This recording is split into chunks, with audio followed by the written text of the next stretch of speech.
The vast emptiness of space stretched before the UES horizon, stars glittering like distant beacons in the darkness. Captain Arya Cade stood on the bridge, her dark eyes fixed on the holographic display hovering above the central console. The ship had been exploring the farthest reaches of charted space for 3 months now, pushing the boundaries of human expansion further into the unknown.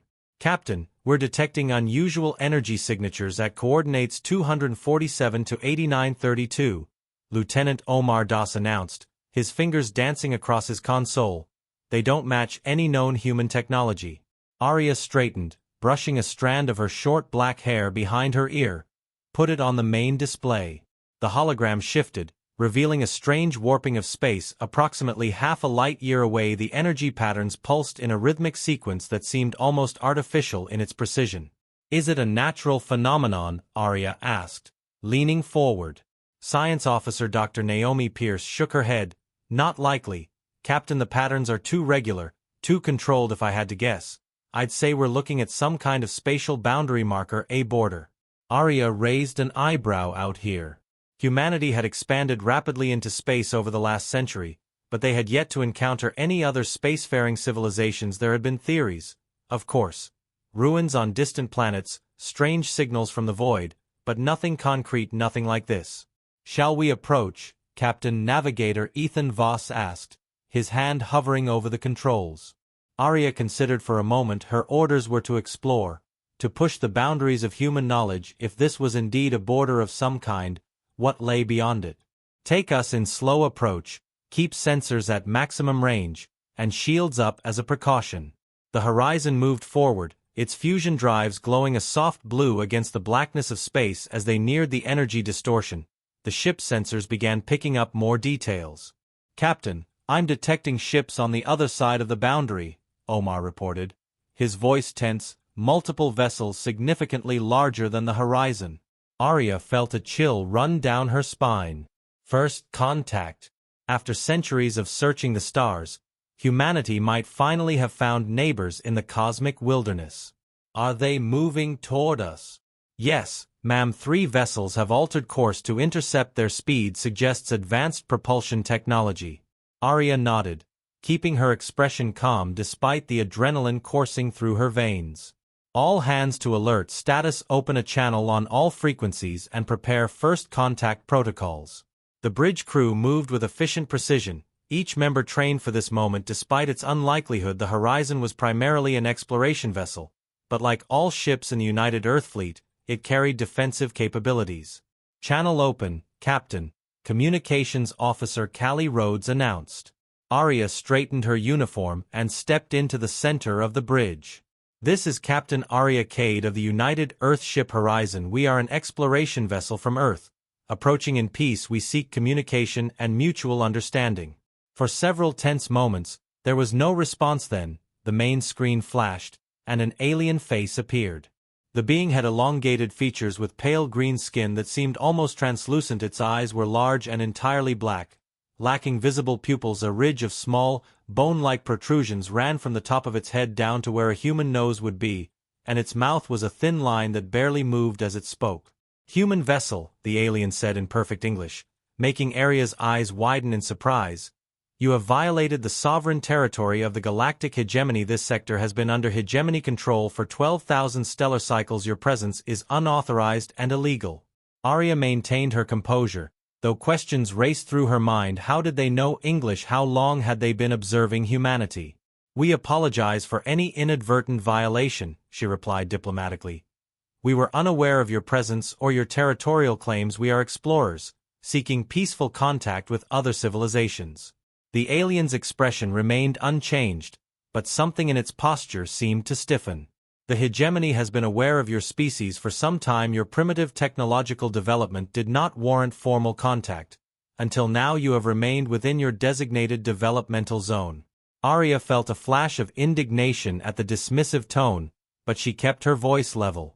"We would be interested in establishing diplomatic relations with the hegemony. Perhaps we could arrange a formal meeting." "That will not be necessary," the alien replied. "You will return to your developmental zone immediately. The hegemony does not negotiate with lesser species. You have one standard rotation to comply, or your vessel will be destroyed as a warning to others of your kind." The transmission cut off abruptly, leaving the bridge in stunned silence. "Well," Arya said after a moment, "that was rather rude." A nervous chuckle rippled through the bridge crew, breaking some of the tension.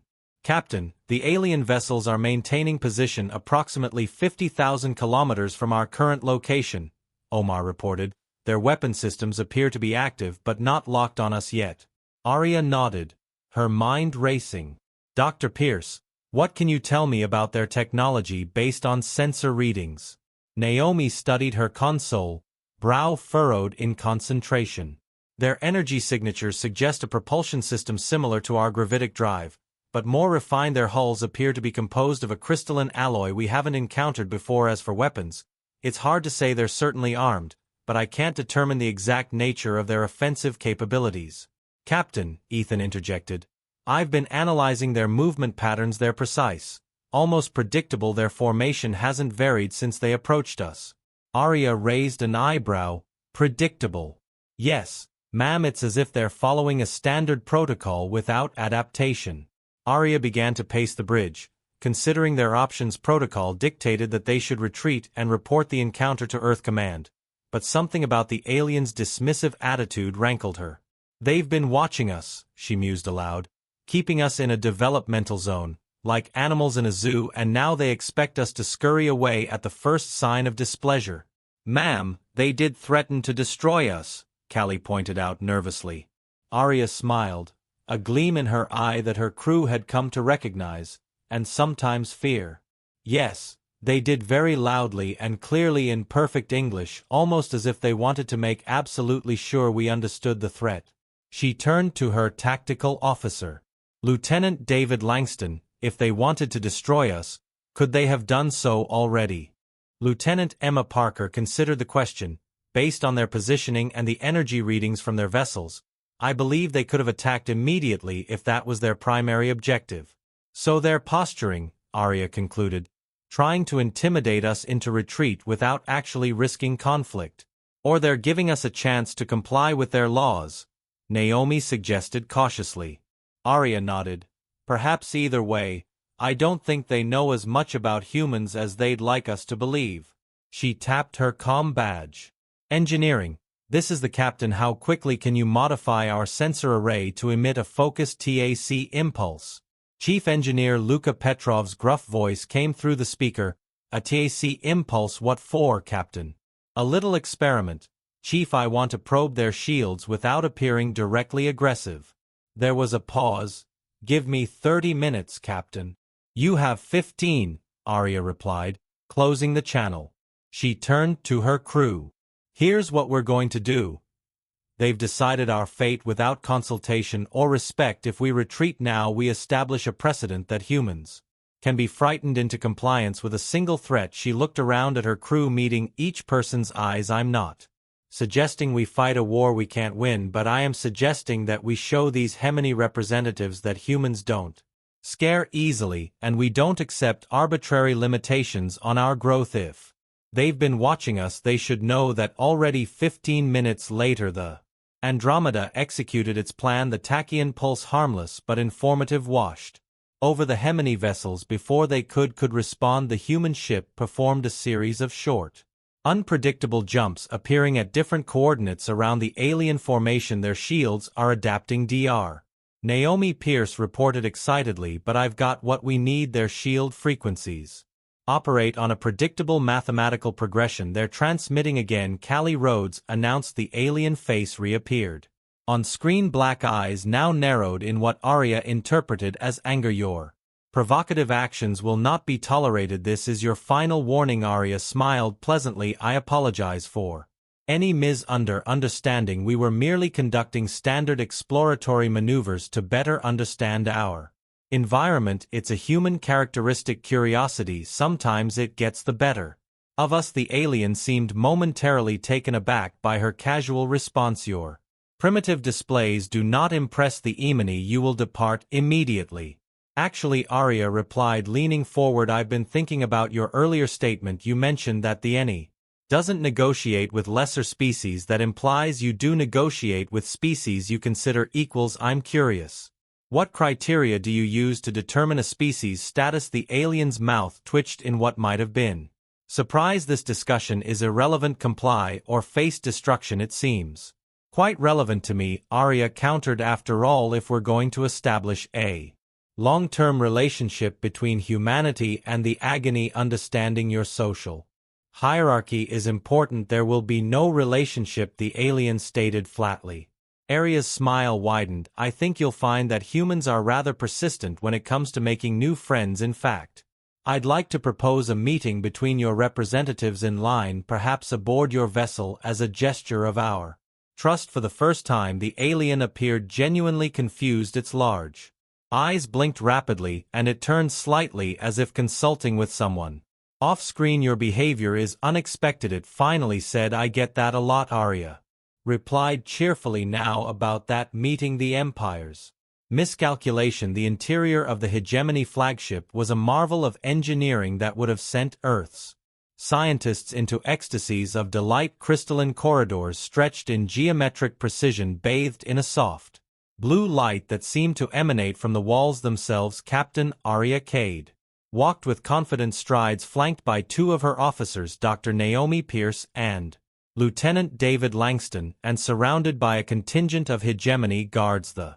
aliens, who had identified themselves as the V, moved with a fluid grace that their tall, slender frames, their translucent skin revealed shadowy outlines of complex internal organs. Unlike any terrestrial biology, Arya found herself fascinated by the subtle variations in their ridge patterns, apparently an indicator of rank within their rigid social hierarchy. Your vessel will remain under surveillance during these discussions, stated their escort of RX, who had introduced himself as sub-commander. Next fall, any attempted communications or movements will result in immediate termination of this meeting. Understood, Arya replied pleasantly. Though I assure you my crew has strict orders to behave themselves. What she didn't mention was that those orders included a specific contingency plan that had been rapidly developed during the 4 hours it had taken for the Hegemony to decide whether to accept her proposal for a meeting. They were led into a vast chamber dominated by a circular platform surrounded by tiered seating. Arya recognized the setup immediately. This was not a meeting room but a judgment hall. The Hegemony had no intention of negotiating. They meant to deliver a formal censure. At the highest tier sat a Versus whose head ridges were adorned with metallic ornaments that caught and refracted the light. Beside this figure sat several others with similarly decorated but less elaborate ridges. The high executive will now address the human delegation next fall, announced. Justice in for Arya and her officers to stand on the central platform. Arya complied, but rather than adopting the submissive posture the V clearly expected, she stood tall, hands clasped behind her back in a relaxed military stance. The high executor spoke, his voice deeper and more resonant than the other Vax they had encountered. Captain Arya Cade of Earth, you stand before the Judgment Council of the Galactic Hegemony. For 12,000 stellar cycles, the Gemini has maintained order among the stars. Lesser species are permitted development within controlled parameters to prevent chaos and destructive expansion. Arya listened, politely noting the way the high executive emphasized certain words, the subtle shift in his posture when he mentioned controlled parameters. The Versus were revealing more than they realized. With every statement, humanity has been designated a Category 3 developmental species. The high executor continued, your technological advancement is monitored to ensure it does not disrupt the greater galactic balance. Your presence beyond your designated zone is a violation of Hegemony Directive 5291I. C. Arya said when he paused. And may I ask when this designation was decided? And by whom? The high executive blinked, those large black eyes narrowing slightly. The designation was established 400 stellar cycles ago by the Classification Council SIL following standard observational protocols. 400 years, Arya mused. That would be around the time of our Industrial Revolution. Then, interesting timing. She took a step forward, causing the guards to tense. High executive, I appreciate your willingness to meet with us. However, I believe there's been a fundamental misunderstanding about humanity's current status. She gestured to Dr. Naomi Pierce. who produced a small holographic project before the guards could intervene. Pierce activated it, displaying a complex three-dimensional model of what appeared to be the V flagship. This is a reconstruction of your vessel's internal structure based on passive scans we conducted during our approach, Arya explained conversationally, as if she were discussing the weather rather than revealing capabilities that clearly shocked the assembled fracks. We've identified your primary power distribution node's propulsion systems and what we believe to be your central computational nexus. The chamber erupted in hisses and clicking sounds as the V counselors conferred frantically with each other. The high executive raised a six-fingered hand, restoring order. Such scanning would be impossible with your level of technology, he stated, though his tone held a note of uncertainty. Arya smiled. Perhaps by your estimation of our technology, yes, but humans have a peculiar trait: we tend to develop unevenly. While we might lag behind in some areas, we often surge ahead unexpectedly in others. She nodded to Lieutenant David Langston, who stepped forward. We've also analyzed your shield harmonics, Langston stated, his voice clear and professional. They operate on a predictable mathematical sequence that cycles every 3.7 seconds with the right timing. A focused energy burst could create a momentary window in your defense. The high executor's ridge patterns darkened in what Arya interpreted as displeasure. Counselor Tevrin, this is not the appropriate forum for. Actually, Arya interjected, I find Counselor Tun's perspective refreshing. Perhaps she would be an excellent liaison for establishing formal diplomatic relations between our peoples. This calculated statement had the desired effect of creating visible division among the counselors. Several nodded in agreement, while others bristled at the human presumption. Before the high executor could respond, alarms began blaring throughout the chamber. A VX officer hurried in, approaching the high executor and speaking rapidly in their native language. A series of clicks, hisses, and modulated tones. Arya maintained her composed expression, though internally she was concerned. This wasn't part of her plan. The high executor rose, his black eyes fixed on Arya. 3 vessels have emerged from faster-than-light travel at the border of this sector. They claim to be human ships responding to a distress call from the Andromeda.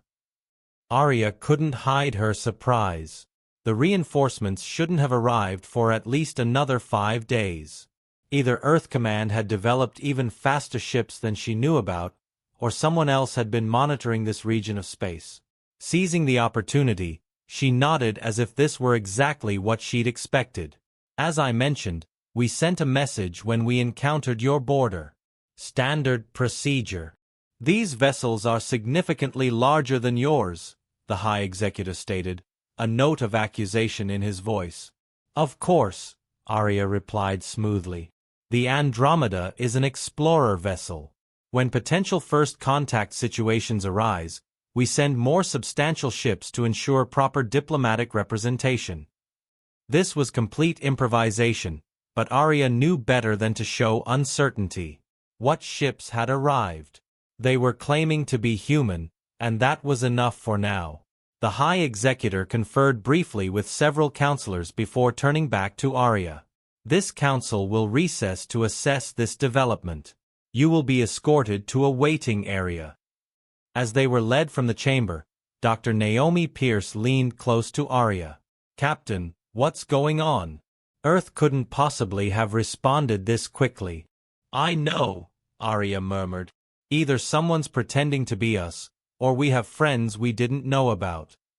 The waiting area turned out to be a luxurious but clearly monitored suite. As soon as they were alone, Arya gathered her officers close. Options?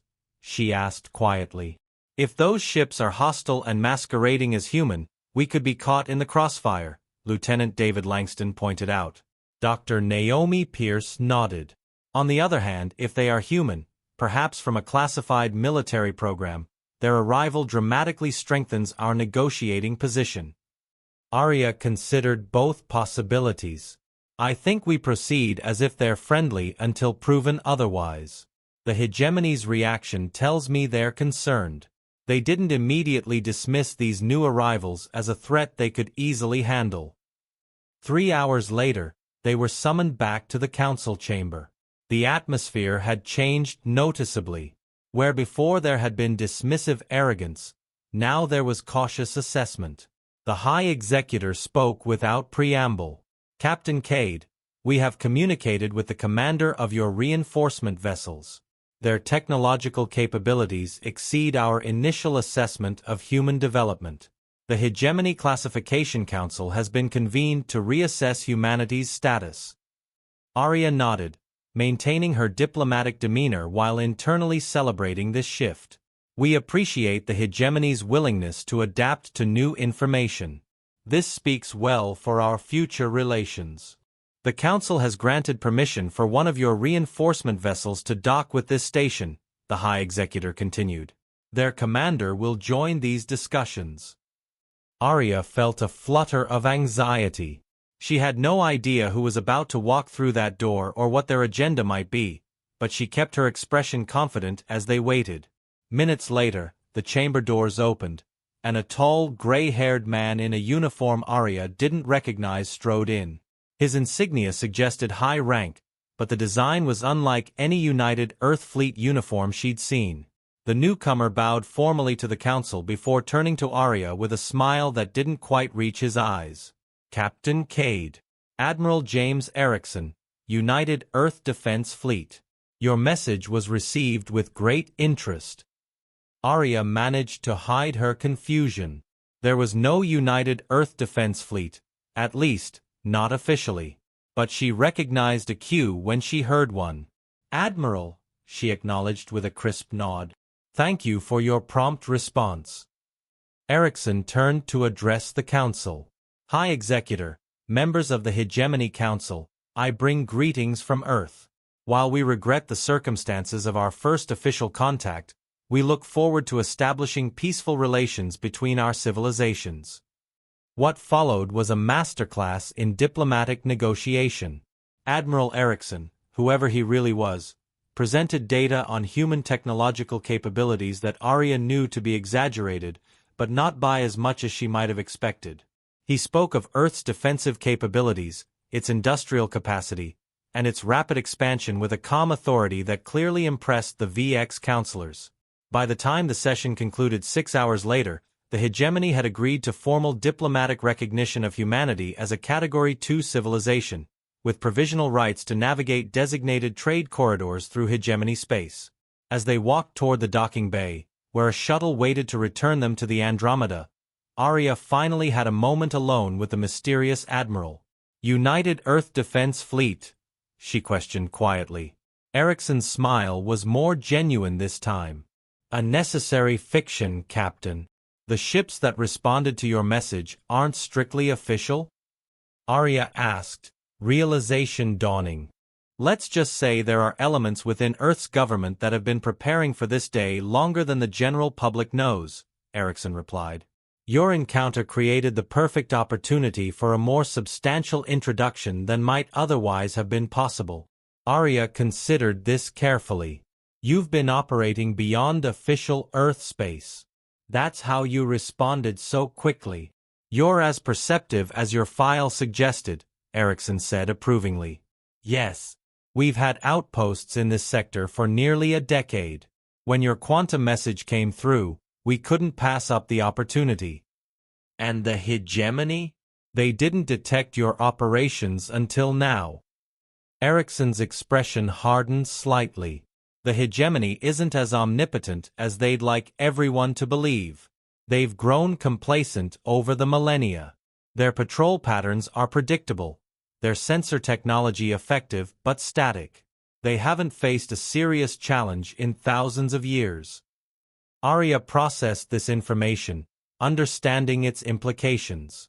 They've been containing species they consider threats, keeping them isolated from each other. "Precisely," Erickson nodded. "But humanity has never responded well to containment. And now, thanks to your initiative, we have official recognition and navigation rights that will make our expansion much easier." As they boarded the shuttle, Arya looked back at the massive Hegemony station. What had begun as a routine exploration mission had turned into humanity's formal introduction to galactic politics. The hegemony had expected humanity to cower and retreat when faced with superior technology and threats. They hadn't counted on human audacity, adaptability, and the simple fact that telling humans they couldn't do something was the surest way to guarantee they'd try. As the shuttle detached from the station, Admiral Erickson turned to Arya. "Congratulations, Captain Cade. You've just secured humanity's place among the stars." Arya smiled. "I just did what any human would do when told to go back to their room and be quiet." "Exactly," Erickson replied with a knowing grin. "And that's precisely what the hegemony will never understand about us.